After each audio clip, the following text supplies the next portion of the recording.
Hi, this is Nora Montgomery here, and we thought we'd give you a quick overview of diabetics or diabetes in your feet and how podiatry can help you.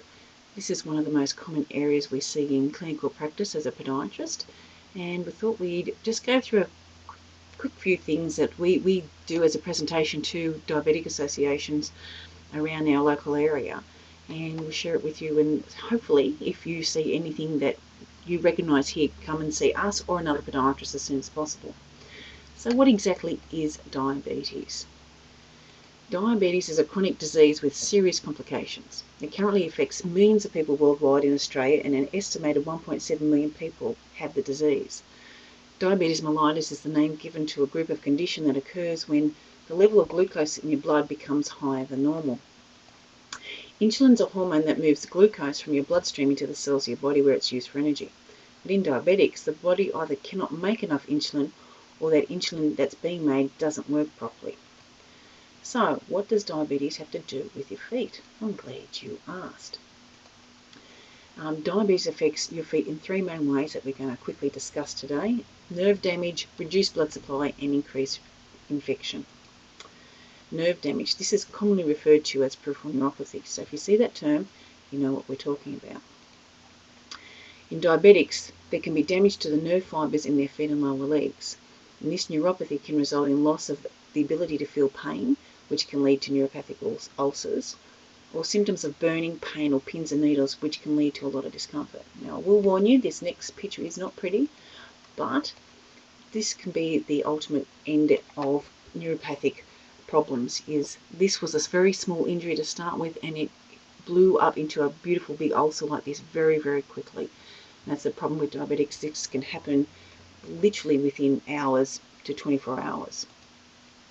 Reduced blood supply. It's commonly referred to as peripheral vascular disease. In peripheral vascular disease, there's narrowing of the arteries in the legs causing reduced circulation. It's more common and more severe in diabetics. It can cause claudication, which is the pain in the backs of your legs when you walk a distance or up an incline. So activities become a lot harder to do. You can also have a thing called rest pain, which can occur when the pain in the foot, there is pain in the foot even when you're not walking.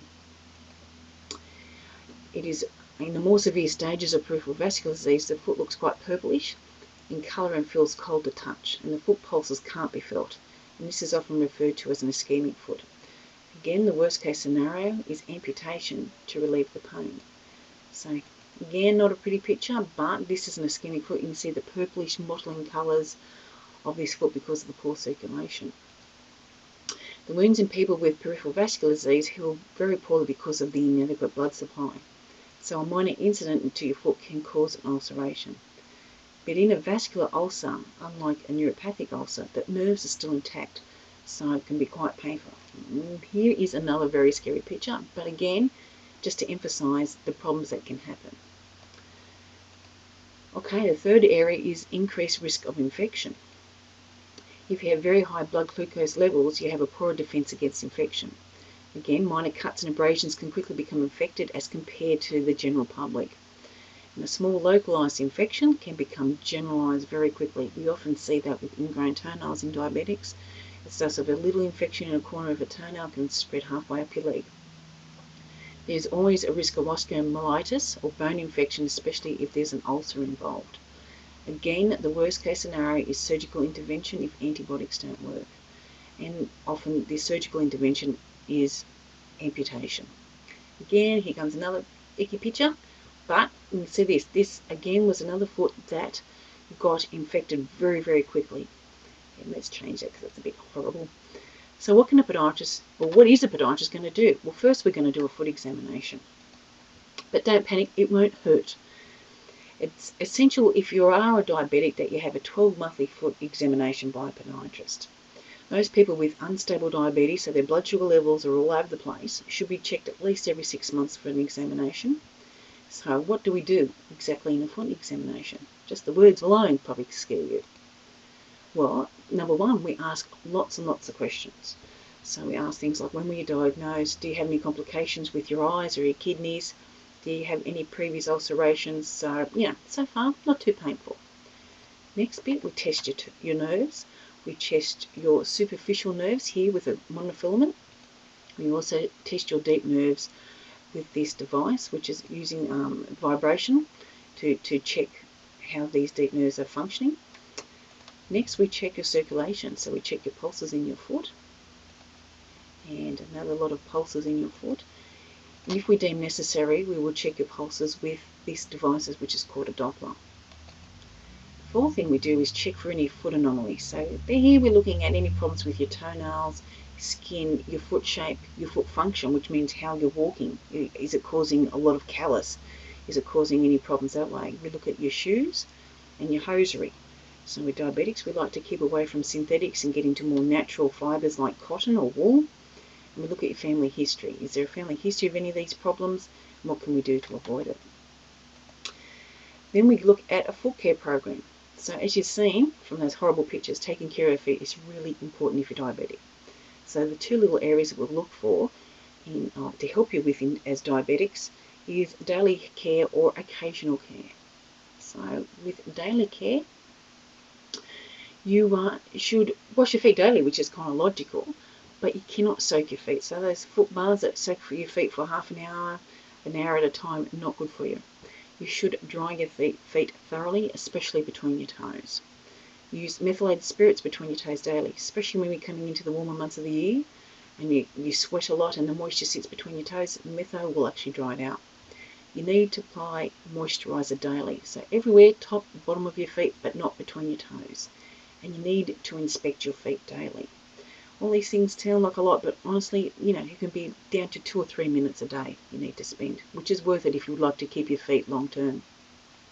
So when you're inspecting your feet, what are we looking for? We're looking for bruises, cracks or breaks in your skin, soggy skin, any swellings, corns or calluses, ingrown nails, blisters, sharp toenails, hot and cold spots, discoloration, or anything that doesn't look normal or wasn't there the day before. Occasional care. So these are things that, you do once every couple of months or so. So we're looking at cutting toenails. You need to cut your toenails straight across. Don't cut down the sides or poke down the sides. You tend to find podiatrists do trim down the corners of toenails. That's because they're getting calluses out of corners. But we're trained to do it and we've got the equipment to do it. You need to make corns and calluses comfortable, but do not treat yourself. This is an area that you need to see a podiatrist about. When you start using corn cures or start cutting it yourself, you are at a huge risk of having problems, getting infections, etc. You need to treat tinea outbreaks, especially, again, going into the warmer months of the year.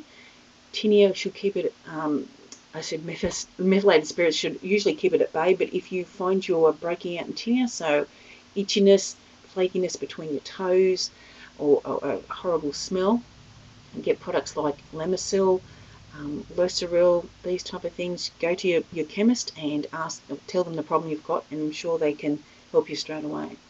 Another thing we like to look at is footwear. One of the biggest risks of diabetics is they usually get ulcers straight after wearing brand new shoes. We tend to look at the width as well as the length of the shoe. A lot of people jam their feet in too small a shoe. Toe cap, which is the area above the tops of your toes. We look at the soling material in the uppers. So if we look at this pair of shoes, this is an orthopedic range, but you can see it's quite wide, has a lot of room over your toes, and a nice thick rubbery sole. Leather sole shoes do not help. They tend to exacerbate any problems you already have. Okay, so what do you need to do now? So if you've been diagnosed with diabetes, go and see a podiatrist straight away. Once you've seen your doctor and your podiatrist and been assessed, start an exercise program. So we're not talking about going to gym and spending 3 or 4 hours a day. We're talking about something slow to start with, just walking, gentle walking to start with. And you can discuss this with your doctor and your podiatrist once you've had your feet assessed and your blood sugar levels assessed. The next thing is reduce your weight, which you always hear about all the time. And the last thing is keep regular appointments with both your doctor and your podiatrist to maintain optimum health. So we need to avoid any problems that could occur if you're starting to get any peripheral neuropathy. I'd like to thank you for hanging on for the whole length of this video. I'd also like to thank the wonderful websites at Diabetes Australia and the Royal Prince Alfred Hospital in Sydney. If you have any problems, please don't hesitate to call us on 029 542 3491. Thank you very much. Bye-bye.